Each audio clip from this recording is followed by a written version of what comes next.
Hi, everyone. Okay, I know I said these podcast updates were going to be weekly. At least I think that's what I said. But you know what? Trying to get anything written and recorded over the holidays with the family at home is basically impossible. Now, it doesn't matter too much from an update point of view because things have pretty much stayed static. However, if you've noticed that my voice sounds a bit husky in this recording, and I guess the previous one, it's because I'm having to record these things late at night while everyone's asleep and I can't go fully on voice. I am looking forward to daytime recording from next week. I did promise a year in review, which is the main reason I didn't just whip out a recording in 5 minutes to say not much had happened over the holidays. Just a reminder that this podcast, while available to the public and publicly available, is really designed for people who already know me. Anyone can listen. I don't care. It just might be a bit dull if you don't know who the hell I am. If you're not an old friend and don't know too much about my life before the last few years, I suggest starting with episode 1. But you know what? It's all up to you. On to update. The theatrical stuff has not moved forward since the last recording, with one exception, which I'll get to. I'll get to now. I actually had a meeting with the participants of the Spring Showcase, or rather the two that actually showed up to the meeting. Scheduling these things, these online meetings is always tough. And let me just flip through my notes because I didn't have this scripted because this happened right before I started recording. Oh, so yeah, we talked about like what we maybe want the spring show to be about, like which story we're going to choose. And, are we going to choose a Japanese myth again? Because those are easy to market sort of as a touring thing, maybe overseas. Sorry about the rustling paper there.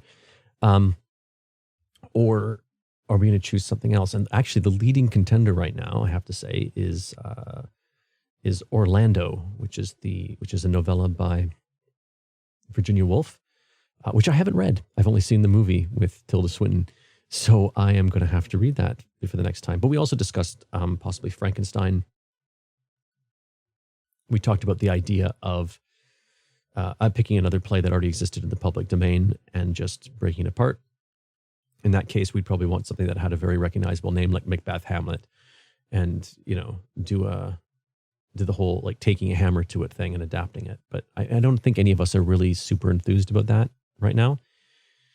What else did we talk about? H.P. Lovecraft, his stuff is in the public domain. So we thought about like, okay, how would we create like a really sort of scary atmospheric show? And would we do it from one of his stories, or maybe we could adapt the poems? Now, the problem is, of course, H.P. Lovecraft is sort of problematic as a person. So, Virginia Woolf just seems kind of like a better choice there. And I just flipping through my paper again here quickly. Like I said, this is the part of the podcast I didn't script. Because apparently also Orlando came into the public domain just this year. So we're looking at Lovecraft Cthulhu, Lovecraft poems, Frankenstein. The Sandman by Hoffman is something else we were taking a look at. So, yeah, that's what's going on there. We've adjourned now until Thursday, and we'll come back sort of having read Orlando, I believe, and we'll see what happens. I'll keep you updated on that. Okay. The other thing, right, the Capan show, that's what Catherine Nguyen is calling the show we're developing together to tour Canada. That's probably not going to see any updates, or at least any thinking on it on my part for a few weeks now. Update on podcasts. I haven't had time, obviously, over the holidays to edit anything. And the Does It Hold Up podcast is still looking for a co-host. Still trying to figure out where I'm going to find someone who fits our requirements. So a little admin stuff. It looks like I'm going to make the trip to the tax office next week to resolve YTG's NPO status with the tax office and try to claw some money back that we were apparently paying them for no good reason. That's happening on Friday. I guess that's not an art update, but it will be a significant weight off my shoulders not to worry about a 75,000 yen tax obligation every year for a company that doesn't turn a profit. I think that's it as far as updates go. Like I said, holidays, not a lot of time. All right, so now it's time for Year in Review. So feel free to stop the podcast here if you're already up to date on this. But for those of you joining, let me just review 2022. The year opened with the theatrical project for that year already having stewed a bit. We decided to adapt a Japanese no play called Matsukaze. So this is actually the second no adaptation I've worked on. The first was Kikaigashima back in 2014.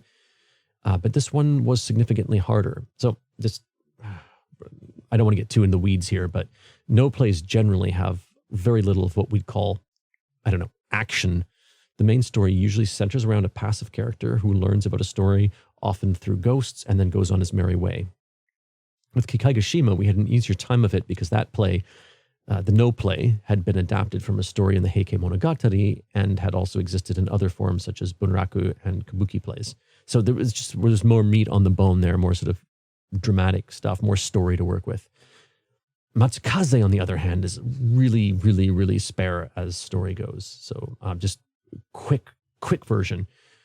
Priest comes to town. It's always a priest. Comes to town and sees a memorial. An old lady tells him that the memorial is for two local sisters who are commoners who work making salt, named Matsukaze and her sister Murasame. And these two local sisters fell in love with this sort of prince character, but he left them and he never returned. And then that night, the priest dreams that he meets the sisters and they tell him who they are. They explain that they fell in love with this courtier, I can't remember, this prince or whatever, and he left them and he never returned. Right. So anyway, while they talk to him about this, they get all worked up, and Matsukaze mistakes a pine tree for her lover and performs a dance for it. Her sister Murasame joins her for a bit, but then she recovers and she's able to let go and move on to the next life. No theater stuff. It's always about it's very Buddhist, about letting go, about attachment. This play is really about, the initial one is lots of no plays is about attachment. So as I said, I spent the first few months of 2022 facilitating an ensemble working on an adaptation of this story. And just as a sidebar here, that's something I should mention, although I credit myself as director on a lot of these shows and I do a lot of directory stuff. A lot of that is simply so that I have a title that other theater people and grants agencies can understand when I show them my CV. The longer I work doing these collective projects, the more I feel like director is too limiting a word. I think of myself as a guide or a facilitator, or if those sound too hippy-dippy for you, a provocateur. So in an ensemble situation at YTG, we all slot ourselves into whatever that production requires. For instance, on the two shows of 2021, I essentially built the story, and I did a lot more of what I would call traditional writing and directing because that's what the ensemble called for. This past year, however, I provided guidance and an outside eye to the ensemble as they developed the show together, much of it without my direct input. So that first showcase went up in March of last year.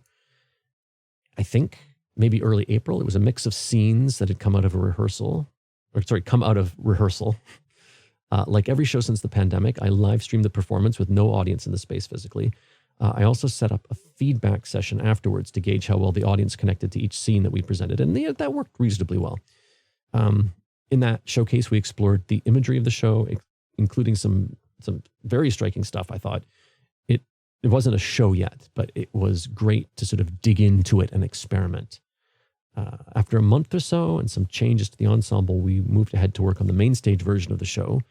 The show was completely rethought and rebuilt from scratch. And this time, I was driven by some prose written by Yu Cheng, one of the ensemble members, and it focused more on the relationship between the two women and only loosely followed the original story.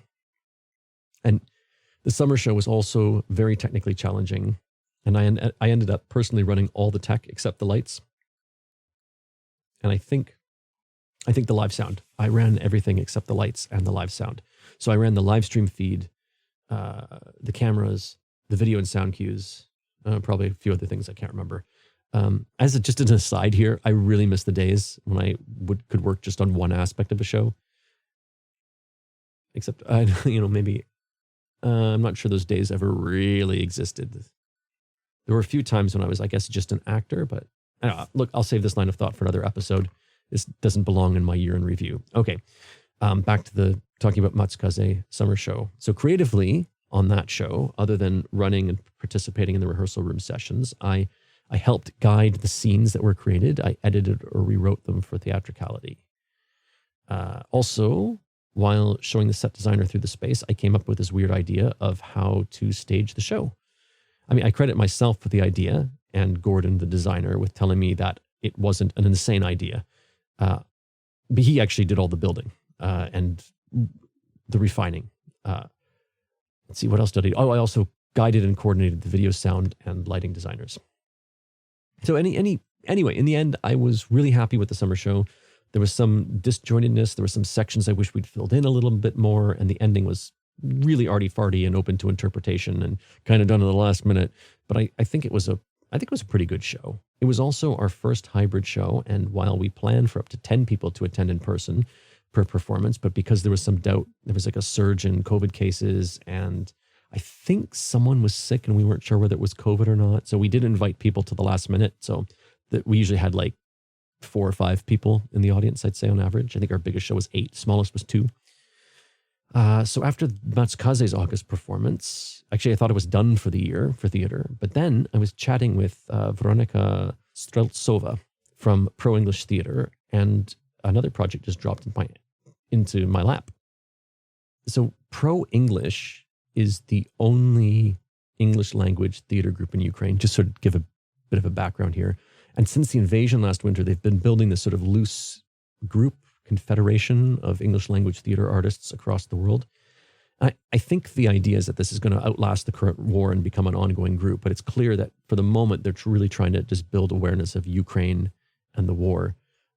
Their theater was actually used as a bomb shelter during the early days of the invasion when Kiev was being shelled, and again recently during the winter bombings. So during the spring show, so all this happened just as we were finishing that. So I didn't have time there was no time to sort of let the material affect what we were working on. And it didn't really fit with Matsukaze. But I asked my local Ukrainian friend, Irina, to talk about Ukraine to open the show. But then, so I did that. And then in the summer, after the summer show, I was speaking to Veronika from Pro English, and we decided it was time for Pro English and YTG to do a collaboration. And we had some trouble coordinating at first, and I'll admit, I almost gave up on that project. But Marie, a German performance artist who worked on the entire Matsukaze project and is working on the next project, in fact, was in that meeting I had tonight, she was really keen, and she really gave me the push I needed to sort of follow through. I was willing to say, look, this is too much work. Her pushing is what made that show happen. So we did a folktale exchange. We gave Pro English a Japanese folktale to work on, and we found a Ukrainian folktale. We did that ourselves. There were scheduling issues, and again, we had sort of communication issues at the beginning, for obvious reasons. So we had to choose a folktale called Berhinya before they were ready to pass one over to us, because we had to start working on it. And anyway, yes, so together we both produced short shows. And for this one, even though I was at the first and last rehearsals, Mayuka Kawaguchi mostly directed / choreographed the piece. My creative contribution on this one was just the lighting design. And of course, as usual, I ran all the tech, even the lights, sound, video, everything. What else? Creative things in 2022. No big photography gigs in 2022. I continued to be the primary volunteer photographer for both YTG and the Sharing Caring Communities NPO. The closest I got to art shoots were some snail and beetle photos I think I took of my son's pets. And of course, I do volunteer work for my son's after-school daycare. So I'm really working on refining my kids, my candid child portraiture work. And I think I'm making progress. I think my shots are getting better. Let's see what else. I wrapped up a couple of videography and editing projects in 2022, but those are all commercial work. So work for hire and not art for art's sake, which is what this podcast is supposed to be about. This update is supposed to be about. Yeah. I mean, 2022, to be perfectly honest, the ratio of admin versus art was probably 85 to 15 in favor of admin, paperwork, tech, making ends meet, etc. So I hope to find a way to turn that around this year, but I will save that and my other arts related goals, maybe for the next update. Maybe that's a good thing to talk about. Okay, I hope that wasn't super dull to listen to. I'll have more substantial creative things to talk about as we move further into January, and there's more meetings happening about this show that's coming up. As I said before, I'm going to try to make these updates weekly, and yes, most of them will probably be more concise than this. Anyway, thank you for listening.